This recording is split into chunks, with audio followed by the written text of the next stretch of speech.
Bismillahirrahmanirrahim. Syekh Nawawi Al-Bantani di dalam karya beliau Muraqqil Ubudiyah menuliskan, wa'lam annal insana la yasta'zimu nafsahu illa wa huwa ya'taqidu anna laha sifatan min sifatil kamali diniyatan au dunyawiyatan.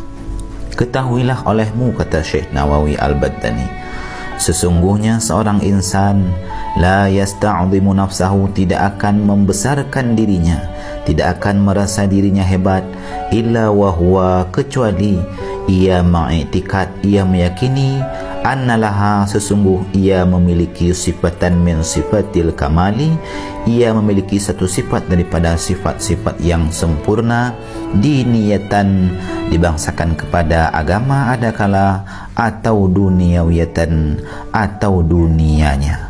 Maksudnya, kata Syekh Nawawi Al-Bantani, seorang manusia tidak akan menjadi sombong kecuali ia merasa ia memiliki kelebihan atau sifat-sifat yang sempurna adakala pandangan agama ataupun dunianya.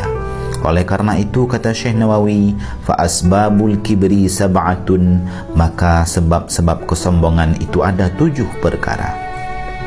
Yang pertama, kata beliau, al-awwalu al-ilmu. Yang pertama sebab seorang menjadi sombong adalah ilmu.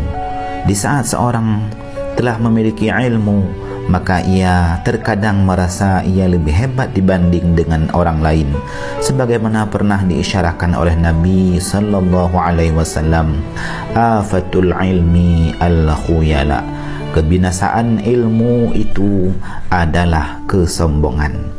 Inilah sebab yang pertama orang terkadang menjadi sombong di ketika telah dianugerahkan ilmu oleh Allah Subhanahu wa taala.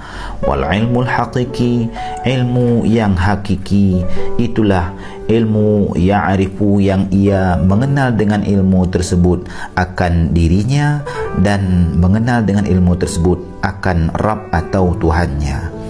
Inilah ilmu yang hakiki, sehingga di ketika ia mengenal dirinya ataupun Tuhannya, maka ia akan merasa hina, lemah dan seterusnya.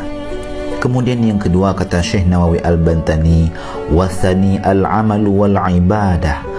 Yang kedua sebab daripada kesombongan adalah ilmu dan ibadah. Di ketika seorang telah melakukan satu amal kebaikan ataupun ibadah, terkadang ia terjebak oleh perasaan ia merasa telah sempurna, ia telah merasa lebih hebat di sisi Rabb-nya. Padahal ini adalah salah satu daripada penyebab ia menjadi sombong, karena telah merasa lebih hebat dibandingkan dengan yang lainnya dikarenakan satu amal ataupun ibadah yang ia telah lakukan.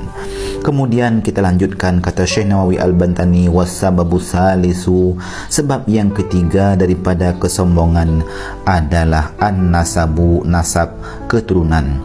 Di ketika seorang merasa ia berasal dari keturunan yang hebat, yang mulia, dari suku yang mulia, maka akan timbul perasaan bahwa ia lebih hebat daripada yang lainnya, sehingga falladilahu nasabun syarif, orang-orang yang berasal dari nasab yang sempurna, yastahqiru, biasanya merasa hina, man laysa lahu dzalikan nasab, merasa hina kepada mereka yang bukan senasab dengannya. Wa in kana arfa'a minhu amalan, wa in kana, dan sekalipun orang lain tersebut lebih tinggi dibanding daripadanya, apakah amal ataupun ilmunya, dikarenakan merasa ia berasal daripada nasab atau keturunan yang hebat.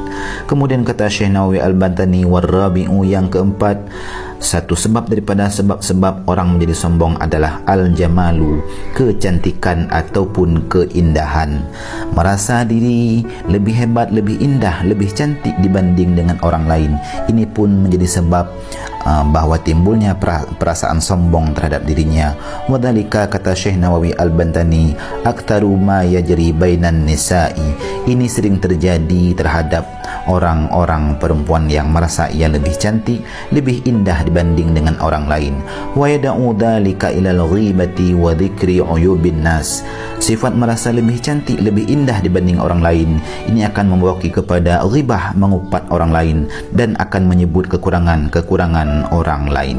Kemudian kata Syekh Nawawi Al-Bantani, wal khamisu al-malu. Yang kelima dari sebab-sebab kesombongan adalah harta. Di saat orang memiliki harta yang lebih diberikan oleh Allah, di situ ia akan merasa ia lebih hebat dibandingkan dengan orang-orang lain.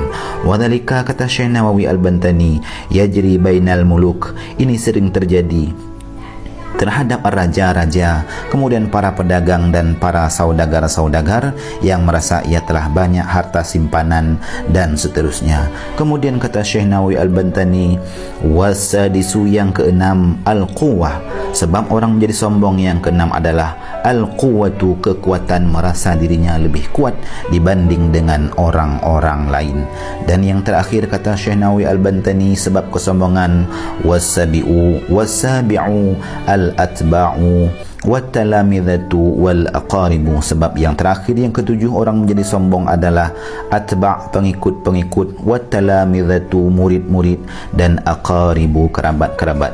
Wa yajri dzalika, dan ini sering terjadi terhadap mereka para raja, para pemimpin, para pembesar-pembesar pada memperbanyak atau pada banyaknya tentara, dan para ulama-ulama yang mereka merasa banyaknya pengikut-pengikut yang telah mengistifadah atau berbakti, mengambil faedah terhadap mereka. Inilah 7 penyebab daripada kesombongan yang mana mudah-mudahan Allah jauhkan daripada kita semua. Amin ya rabbal alamin. Mudah-mudahan ada manfaatnya. Wallahu a'lam bissawab.